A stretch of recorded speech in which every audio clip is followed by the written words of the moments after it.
আমাকে আর অনুরোধ করবা না মা, তোমার ছেলে ব্যাপক অভিমান নিয়ে পৃথিবী থেকে চলে যাচ্ছে। আমি লাভ দিচ্ছি ছাদ থেকে। আরে ধুর, তোরে নাই মাসার জন্য কে অনুরোধ করছে?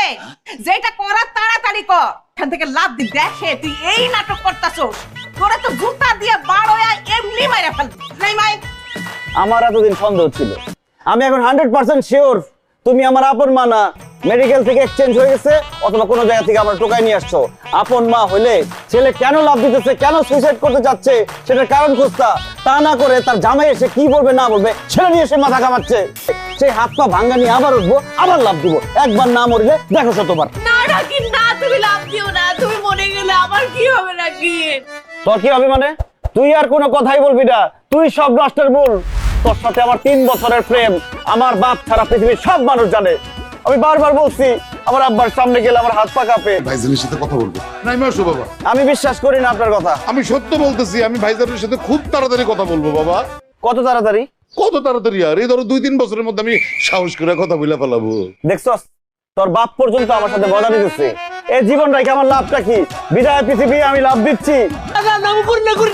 জুতা দিয়া পিঠে একদম দাঁতটা সব ফেলা দিব রতনের বাচ্চা।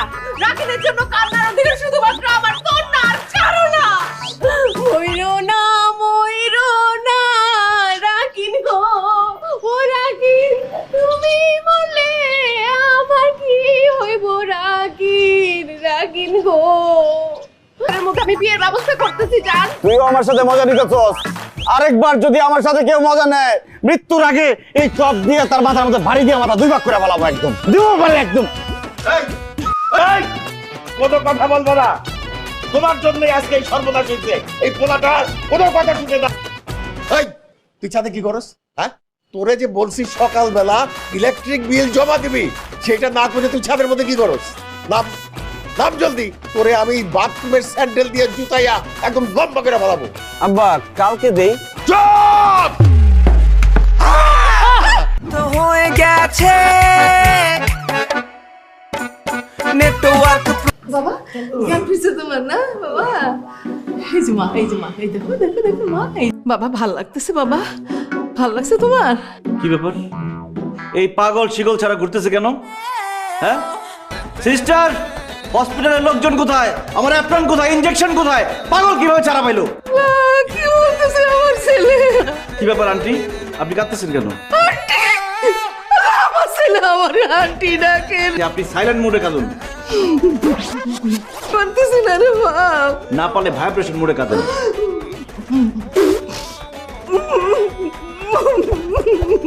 আরে সাউন্ড করতেছেন কেন? দূর, কার কি বুঝাই? এই সিস্টার এখানে বসে আছো, আন্টিকে থামতে বলো। আর পাগলটা ধরো না কেন? এখানে সিস্টার কে? কি আবার তুমি? আমাদের না চিনলে কি হবে? সিস্টারে চিনছে, সিস্টারে চিনছে। চাচি কি যে বলে না, আমি ওর সিস্টার হতে যাবো কেন? এই সিস্টার সেই সিস্টার না, মনে হয় হসপিটালের নার্সের কথা বলছে। একদম ঠিক, তাড়াতাড়ি ঘুমের ইনজেকশন নিয়ে আসো, এই পাগলটা ইনজেকশন দিতে হবে। ছেলে পাগল হয়ে গেছে। আর আমারে বলতেছে কাটতেছে কেন? আল্লাহ গো, আমার ছেলে তো সত্যি পাগল হয়ে গেছে। আল্লাহ কি কয় আমার ছেলে? কেয়া যাতো, গাজীপুর থেকে পিকনিকের সময় জালিবাত কিনছিলাম, ওটা নিয়ে আয়। পিটাই আমি আর পাগলামি ছুটাই। তুই যাবি না, তোরে আমি পিটাবো। এই পাগল তোর কামড় দেবো। ও মাই গড, চাচি, এই চাচি তো অজ্ঞান হয়ে গেছে। যে কোনো সময় কামড়ায় দিতে পারে। ভেরি গুড জব সিস্টার, তুমি খুব ভালো কন্ট্রোল করছো এই পাগলরে। পাগলদেরকে এইভাবে টেকনিক করে কন্ট্রোল করতে হয়। নেক্সট ইয়ার তোমার প্রমোশন কনফার্ম। আমি ইনজেকশন নিয়ে আসতেছি। পাগলের ইনজেকশন পাই গেছি। এই, এটা তো কুত্তার ইনজেকশন। আরে গত বছর যে আমার কুত্তায় কামড় দিছিল, সেই 14টা ইনজেকশনের একটা প্রমাণ আছে তো। সিস্টার, তুমি বসে আছো কেন? ওরে ধরো, পাগল ইনজেকশন মার দিব। পিছন নিয়ে ধরো ধরো ধরো। সিস্টার, বাইরে বলা, বলা। এই না, এই পাগল ধর। আন্টি, আপনি চিন্তা করবেন না, আপনার ছেলে অবশ্যই সুস্থ হবে। পাগল! এতক্ষণ ধরে কি রিপোর্ট দেখতেছস? রিপোর্ট দেখোস না মুখস্থ করস? বল কি লেখা আছে? মামা, রাকিনের খুব দুর্বল একটা রোগ হয়েছে।